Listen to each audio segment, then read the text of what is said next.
English से related सभी जानकारियों के लिए चैनल को सब्सक्राइब करें और बेल आइकन को भी क्लिक करें फॉर मोर इन्फॉर्मेशन।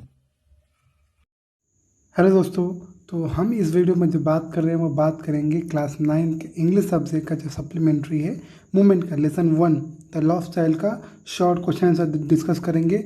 याद रखिएगा सप्लीमेंट्री में शॉर्ट क्वेश्चन आंसर ही आता है। अगर आपको द लॉस्ट स्टोरी का हिंदी अनुवाद चाहिए, मतलब हिंदी में जो पूरी स्टोरी है वो समझना है आपको, तो आप अभी जो आपको ऊपर दिए गए लिंक दिख रहा है उस पर क्लिक करेंगे, आपको वो वीडियो ज़रूर मिल जाएगा। अब हम बात करते हैं शॉर्ट क्वेश्चन आंसर की। तो short answer type question, answer the following question in about 25 word. आपको 25 वर्ड के अब लगभग आपको आंसर देना है, यानी कि हो सकता है वो 20-22 वर्ड भी हो सकता है, वो 30 वर्ड के आसपास, यानी कि आपको जो आंसर है वो 20 से 30 के बीच में देना है, 20 वर्ड और 30 वर्ड के बीच में, यानी कि कम से कम 3 से 4 लाइन के बीच में। चले पहला क्वेश्चन देखते हैं। Where was the child in the story going to. इस स्टोरी में जो है, इस कहानी में जो बच्चा है वो कहाँ जा रहा था। हु एक्कम्पनीड हिम, एक्कम्पनीड मतलब होता साथ देना, कौन उसका साथ दे रहे थे या दे रहा था। इसका आंसर होगा the child was in the story going to the fair. जो बच्चा है जो स्टोरी में है वो जा रहा है फेयर, फेयर मतलब मेले में, on the occasion of the festival of spring. किस लिए, सावन के त्यौहार का जो मेला लगता है उसके लिए, वो उस अवसर के लिए वो वहाँ पर जो मेला लगा है वहाँ वो जा रहा है। दूसरा जो क्वेश्चन है इसके मैंने उसका नेक्स्ट लाइन में लिख दिया है, आप चाहो तो उसी लाइन में लिख देना आगे, आप चाहो तो नेक्स्ट लिख दो। Who accompanied him, he was accompanied by his parent while going to the fair. तो फेयर यानी मेले में जाते वक्त वह किसके साथ था, वो साथ था अपने माता पिता, पेरेंट मतलब वही माता पिता होता है, तो अपने माता पिता के साथ था। आप मदर एंड फादर भी लिख सकते हो। Second question, who were the people going, how were the people going, लोग कैसे जा रहे थे, हाउ वर दे क्लैड, और उन्होंने क्लैड मतलब या मतलब उन्होंने क्या पहना था, उनका रंग रूप कैसा था वो पूछ रहा है। तो the people were going by walk, जो बच्चे मतलब जो लोग थे वो चल कर जा रहे थे, बाई राइडिंग ऑन हॉर्सेस, घोड़ों पर चढ़ के जा रहे थे, by being carried in bamboo and bullock cart, और या तो बम्बू या बुलक कार्ट में, यानी कि बैलगाड़ी में या तो बम्बू में वो सवारी कर कर जा रहे थे। हाउ वर दे क्लैड, ये मैंने नहीं लिखा है, या आप खुद ढूंढो आंसर इसका, क्योंकि ये मुझसे छूट गया, मैं लिख देता लेकिन लग रहा है मुझसे छूट गया है, मैं भूल गया था। आप खुद लिखो, अगर नहीं आएगा तो आप मुझसे कमेंट बॉक्स में पूछना। हाउ वर दे क्लैड, उसका आंसर मैं आपको दे दूंगा। यहाँ पे नहीं बता रहा हूँ मैं, दिमाग से मेरे उतर गया तो मैंने इसको नोट नहीं किया था। हाउ वर दे क्लैड का आंसर, तो आप ज़रूर कमेंट बॉक्स में जाइएगा। अगर आपको आंसर नहीं पता है या आप नहीं ढूंढ पा रहे हो तो मुझसे कमेंट बॉक्स में पूछिए, मैं बता दूंगा। वैसे हिंदी इसका ये है कि उन्होंने बड़े चितकबरे कपड़े पहने थे। आप अगर बुक उठाओगे, बुक का जो पहला लाइन है, जो मेन स्टोरी का पहला लाइन है, पहले लाइन में ही आपको इसका आंसर मिल जाएगा, पहले लाइन के आखिरी में इसका आंसर मिल जाएगा। फिर भी नहीं मिल रहा तो मुझे कमेंट बॉक्स में पूछ सकते हैं। Third question, why does the child lag behind his parent, जो बच्चा था वो पीछे क्यों छूट गया। लैग बिहाइंड मतलब पीछे क्यों छूट गया अपने माता पिता से। देखिए एक बात मैं आपको बता दूं, हो सकता है मैंने खुद टाइप किया है, तो हो सकता है एक दो वर्ड जो स्पेलिंग है वो हो सकता है एक दो वर्ड की स्पेलिंग कहीं छूट जाए या कहीं पे गलत लिख जाए, तो मैं हो सकता है जब मैं मेरा ध्यान पड़ेगा तो मैं बता दूंगा कि इसकी स्पेलिंग ये होगी। कोशिश मेरी ये रहती है कि मैक्सिमम से मैक्सिमम गलतियाँ ना हो, बहुत कम गलतियाँ हो, मिनिमम गलतियाँ हो। तो अगर एक दो गलती हो जा रही है तो उसके लिए पहले से मैं माफ़ी मांग लेता हूँ। चलिए थर्ड क्वेश्चन का आंसर देखते हैं। तो child lag behind his parent, जो बच्चा था वो अपने माता पिता के पीछे इसलिए हो गया बिकॉज, क्योंकि he is fascinated by the toys, क्योंकि वो आकर्षित हो गया था खिलौने से। In the shop that line the way, मतलब जिस रास्ते से वो जा रहा था तो दुकान लाइन से लगी होती है, तो लाइन से जो खिलौनों की दुकान लगी थी उस खिलौने से वो फैसिनेट हो गया था, यानी कि वो आकर्षित हो गया, इसलिए वो अपने माता पिता से छूट गया। नॉर्मली आप भी जब मेले में जाते हो या कहीं जाते हो दुकान पे, तो आप कोई किसी चीज़ को देख कर आकर्षित होते हो, रुकते हो, देखने लगते हो, तो तब मम्मी पापा आपके आगे चले जाते हैं, फिर बुलाते हैं, अरे क्या कर रहे हो, तो आप जाते हो, है ना, या क्या कर रही हो, तो आप जाते हो कि हाँ मम्मी आ रहे हैं, हाँ पापा आ रहे हैं, वैसे ही। अब चलते हैं, ये तीन क्वेश्चन का आंसर हो गया। अब चलते हैं चौथा question. What was the first thing that attracted the child attention, वो पहला चीज़ क्या था जो बच्चे को अट्रैक्ट किया, बच्चे का ध्यान आकर्षित किया। कुड ही हैव इट, क्या वो ले सका? तो सिंपल है, पहला ध्यान तो उसको टॉय खिलौने पे ही गया था और वो नहीं ले सका। The first thing that attracted the child attention, पहली चीज़ जो बच्चे के मतलब ध्यान में आकर्षित हुआ, वॉज द टॉयज, वो खिलौने थे। He could not have it, वो नहीं ले सका, बिकॉज, क्योंकि his father forbidden him two by it. Forbidden मतलब होता है किसी चीज़ को मना कर देना, तो उन्होंने मना कर, उसके पिता ने मना कर दिया था खरीदने से, इसीलिए वो नहीं ले पाया। ठीक है, वैसे आपको बता दूं, टॉय की स्पेलिंग में एस नहीं रहेगा, बस टॉय रहेगा। पहली लाइन में देखो वॉज द टॉय लिखा है ना, तो वहाँ एस नहीं रहेगा, वहाँ वाई रहेगा, एस नहीं रहेगा, तो सही कर लीजिएगा।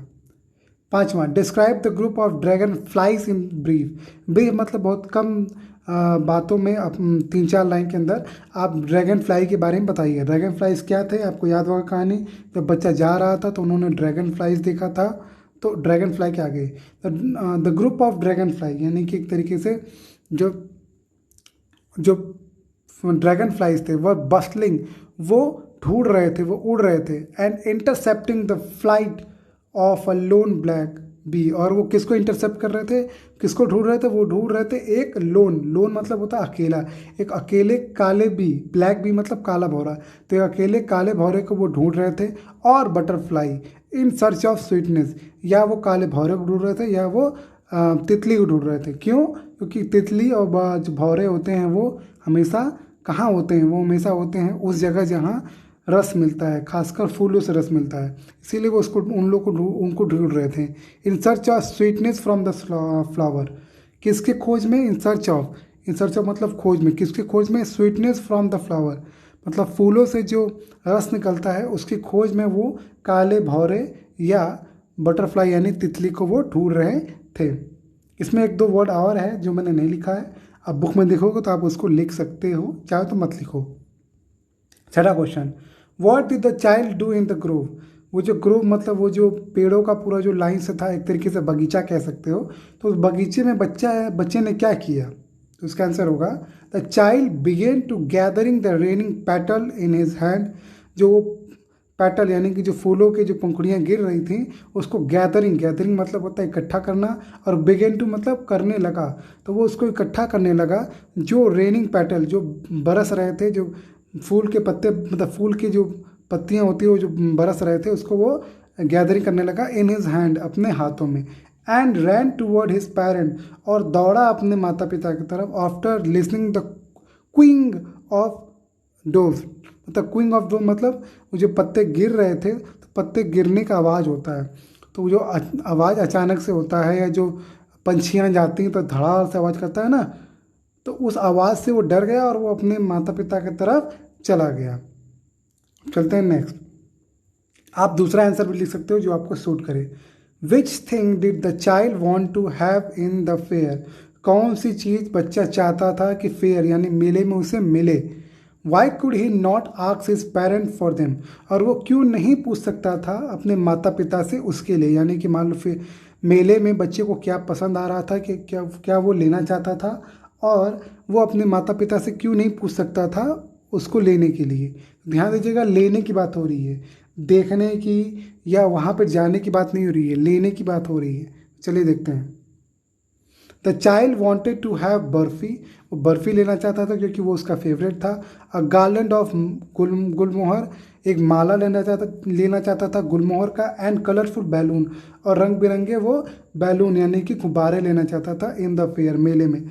और भी चीज़ें थी जैसे वो सपेरे को देखना चाहता था, लेकिन वो लेना नहीं चाहता था, वो देखना चाहता था, है ना, याद करो। तो he could not ask his parent for them, इसलिए वो नहीं पूछ पाया अपने माता पिता से, बिकॉज क्योंकि ही न्यू दैट, वो जानता था, न्यू मतलब जानता था, वो जानता था his parents will never by those things, उसके माता पिता उसे वो सब सामान नहीं खरीद कर देंगे, वो जानता था, इसीलिए वो उनसे पूछता नहीं है। 7वें क्वेश्चन का आंसर ये हो गया। कहीं पर भी कोई डाउट लग रहा है तो प्लीज़ मुझे कमेंट बॉक्स में क्वेश्चन जरूर पूछें। अब चलते हैं 8वां question. What was the condition of the child when he lost his parent. उसका कंडीशन, उसका मतलब उसका व्यवहार कैसा हो गया, उसका कंडीशन कैसा हो गया, यानी कि उसकी परिस्थिति कैसी हो गई जब उसने अपने माता पिता खोया। सिंपल, कोई अपने माता पिता खोता है तो बेचैन हो जाता है, वो इधर उधर भटकने लगता है, वो वहाँ जाता है जहाँ उसके माता पिता हो सकते हैं, है ना। फिर उसके बाद वो हार मान जाता है। ठीक है, यही पे वो आंसर यहाँ पे आप लिख सकते हो। The condition of the child was very bad. जो कंडीशन था चाइल्ड का, बच्चे का, बहुत बुरा हो गया था। आप इसको अपने तरीके से लिख सकते हो, है ना, ध्यान दीजिएगा। एंड ही स्टार्टेड क्राइंग, और वो रोने लगता है।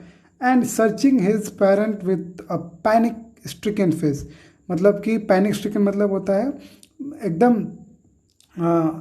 एकदम बेकार, मतलब कि जैसे मतलब पैनिक मतलब होता है हड़बड़ी वाला, और एकदम जल्दीबाजी में जो उसका चेहरा था कि भाई इधर उधर ढूंढ रहा था, वो एकदम परेशानी में।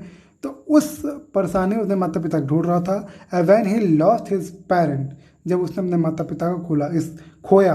अब इसमें ऐड कर सकते हो कि वो फिर लास्ट में हार गया तो वो रोने लगा, वो सुधक के रोने लगा, मतलब एकदम दब के रोने लगा, है ना। ऐसे भी आप ऐड करके लिख सकते हो। 9th, where did he finally go. आखिर में वो कहाँ गया। What bad thing happened to him there. वहाँ पर वो कौन सी बुरी चीज़ उसके साथ घटित हुई। तो वो कहाँ गया था, याद करो, वो गया था मंदिर, shrine. He finally went to a shrine. वो आखिर में वो कहाँ गया, श्राइन यानी मंदिर गया। When he was trying to enter in a shrine at the entrance, मतलब एंट्रेंस मतलब होता है द्वार पर, तो गेट पर एक तरीके से, जो गेट पर जब एंटर करना चाह रहा था, कि अंदर वो जाने का प्रयास कर रहा था। He was about to trampled, वो लगभग कुचले जाने वाला था। अंडर फुट, पैरों के नीचे वो कुचले जाने वाला था। बाय द क्राउड, क्योंकि वहाँ भीड़ बहुत ज़्यादा थी, तो वो जब अंदर जाने का प्रयास कर रहा था तो वो लगभग कुचले जाने वाला था, तो पैरों द्वारा। तो यही उसके साथ बहुत बुरा घटित हुआ, है ना। तो ये इस तरीके से आप लिख सकते हो। 10th question, who save the child life and how. किसने उस बच्चे के जीवन बचाया और कैसे बचाया। A man in the surging crowd, surging मतलब वो जो भीड़ जो पूरी सुकड़ी हुई थी, पूरी तरीके से जोश में आगे बढ़ रही थी, उसमें से एक आदमी ने सेव द चाइल्ड लाइफ, उसमें से एक आदमी ने उसके जीवन बचाया। By stooping with great difficulty, बड़े ही ग्रेट डिफिकल्टी मतलब बहुत महान नहीं, बहुत ही बड़ा। ग्रेट मतलब यहाँ मतलब बड़ा, डिफिकल्टी मतलब परेशानी, बहुत बड़े परेशानी से वो उसमें से बाहर निकलते हुए। स्टूपिंग मतलब होता है बाहर निकलना, एक तरीके से खड़ा होना। तो वो बाहर निकलते हुए ही lifted him up in his arm, बड़े मुश्किल से उस खड़ा हुआ और उसको अपने कंधे पर या अपने हाथ पर लेते हुए वो खड़ा हो गया। ठीक है, तो गेस करो कि आप ही खो गए हो या आपका कोई छोटा भाई बहन खो गया है। आप उसको भीड़ में क्या कर रहे हो, वो गिर जाता है, फिर उसको आप उठाते हो, फिर अपने कंधे पे या अपने हाथ बाजुओं में उठा के उसको आप ऊपर कर लेते हो। ठीक, यहीं पर है कि ही lifted him up in his harm, उसने अपने कंधे पे या अपने बाजुओं पे उसको उठा लिया। ठीक। 11th question, at what places did the man take the child and why. कौन कौन जगह, यहाँ प्लेसेस लिखा है यानी कि ढेर सारी जगह पूछ रहा है, तो कौन कौन जगह आदमी ने बच्चे को लेके गया एंड वाई, और क्यों लेके गया। इसका आंसर अगर पता है, वो कहाँ कहाँ ले गया वो हम देखते हैं, फिर क्यों लेके गया वो देखते हैं। The man took the child to a roundabout, पहले उसने उसको राउंड अबाउट ले गया। द स्नेक चामक, फिर उसको ले गया स्नेक चामक मतलब सपेरे के पास। नियर द कलरफुल बैलून, फिर उसको कलरफुल बैलून जहाँ था उसके पास ले गया। टू अ फ्लावर सेलर, फूल जहाँ बिकता था वहाँ ले गया। टू अ स्वीट शॉप, उस मिठाई वाले दुकान पे ले गया। बिकॉज, क्योंकि दीज वर द प्लेसेस, क्योंकि ये वही जगह थे, where the child might have lost his parent, जहाँ पर बच्चा शायद अपने पेरेंट को खोया हुआ। क्यों, क्योंकि वो बार बार आगे चला जा रहा था, बार बार सोच रहा था कि क्या मैं अपनी मम्मी से ये पूछूं कि नहीं पूछूं, पापा से पूछूं कि नहीं पूछूं। फिर ये सोच लेता था कि भाई मम्मी पापा तो ना ही कहेंगे, चलो आगे चलते हैं। तो वो पीछे नहीं देख रहा था, तो वो जहाँ जहाँ वो रुका था वहाँ उसके साथ आदमी गया उनके मम्मी पापा को ढूंढने। इसका आंसर आप थोड़ा अलग तरीके से भी लिख सकते हो कि क्यों गया था, क्योंकि वो अपने मम्मी पापा को ढूंढने गया था। इस तरीके से भी लिख सकते हो, उसके मम्मी पापा के, उसके बच्चे के। 11 क्वेश्चन हो गए। अब लास्ट के 2 क्वेश्चन है sir. What did the man ask him, क्या आदमी ने पूछा उससे, किससे, उस बच्चे से पूछा। हिम यहाँ यूज हुआ बच्चे के लिए। And what was the child's reply, और बच्चे का क्या रिप्लाई था, क्या जवाब था। ये स्टोरी है जब वो स्वीट मिठाई के लिए पूछता है। The man asked him what sweet would you like, यहाँ यू आया है बच्चे के लिए। तो बच्चा आदमी पूछता है कि वो कौन सा स्वीट उसको पसंद करे, वो पसंद करेगा। यहाँ यू की जगह आप यू भी लिख सकते हो, यू भी सही है, और हिम लिखोगे ज़्यादा अच्छा होगा। आप वहाँ जो यू लिखा है उसकी जगह हिम लिख दोगे, यू लाइक की जगह हिम लाइक, तब भी सही होगा। द चाइल्ड, ठीक है। लेकिन अगर आप हिम लाइक लिखोगे तो आप द चाइल्ड नहीं लिखोगे।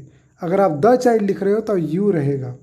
फिर से समझा रहा हूँ। द मैन आस्क्ड, आदमी ने पूछा, हिम उससे, what sweet would you like the child, तुम कौन सा स्वीट मतलब मीठा पसंद करोगे। एंड द चाइल्ड रिप्लाइड, और बच्चे ने उत्तर दिया, दैट की ही वॉन्टेड हिज मदर, वह अपनी मम्मी को चाहता है, मतलब वापस चाहता है। And he wanted his father, वो अपने पिता को चाहता है, अर्थात उन्हें अपने पास चाहता है।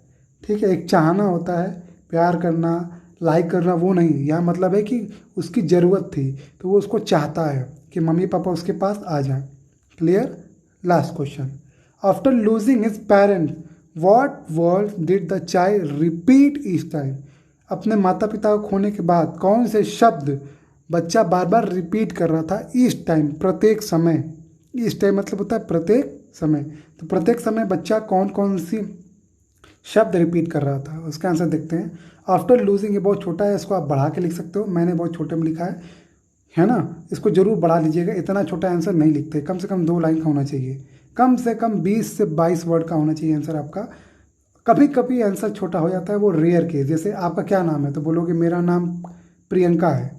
अब इसको आप कितना चढ़ा के लिखोगे, इसको आप 25 वर्ड तक लिख जाओगे, मेरा नाम प्रियंका डैश डैश डैश है, ऐसा तो लिखोगे नहीं, सिंपल मेरा नाम प्रियंका है। तो कभी कभी ऐसा क्वेश्चन आ जाता है जिसका आंसर आपको 10-15 वर्ड में ही देना होता है, मजबूरी है आपकी। अब उससे ज़्यादा बढ़ाओगे तो वो कहानी किसी काम की नहीं होगी। याद रखिएगा, अच्छा आंसर वही होता है जो पूछा जाए वही बता जाए। अगर पूछा जा रहा है कि राम कौन था, तो बस ये बताओ कि राम कौन था, लक्ष्मण के बारे में मत बताओ। कोई पूछे कि भाई ये बताओ पृथ्वी क्या होती है, तो आप पृथ्वी के बारे में बताओ, ना कि ब्रह्मांड के बारे में बताएं लोगों, सूर्य के बारे में बताएं लोगों, ना, ये सब नहीं होता है। ठीक है, तो इसलिए आंसर क्वेश्चन जितना पूछा जाए उतना ही आंसर दो। कभी कभी वो छोटा आंसर हो जाता है, कोशिश करें कि उसको 20-22 वर्ड तक ले जाएं। हिंदी बता रहा हूँ। After losing his parent the child repeated each time, अपने माता पिता खोने के बाद जो बच्चा था वो बार बार रिपीट कर रहा था ईच टाइम।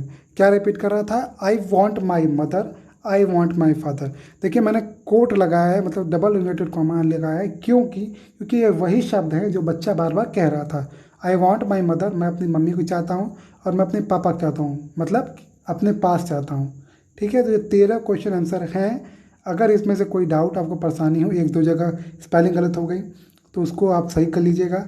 फिर भी एक का आंसर मैंने नहीं लिखा है, अगर आप उसका आंसर चाहते हो तो कमेंट बॉक्स में पूछिएगा, मैं आपको उसका आंसर दे दूंगा। इसी के साथ हम वीडियो को एंड करने वाले हैं। आप प्रोज का भी वीडियो जाके देख सकते हो, प्रोज के क्वेश्चन आंसर भी अगर आपको नहीं आ रहा है तो मुझसे आप कमेंट बॉक्स में पूछोगे तो मैं प्रोज के क्वेश्चन आंसर भी आपको दे दूंगा। इसी के साथ हम वीडियो को एंड करने वाले हैं। आपने ये वीडियो देखा उसके लिए आपका बहुत बहुत बहुत धन्यवाद। Thank you so much for watching this video.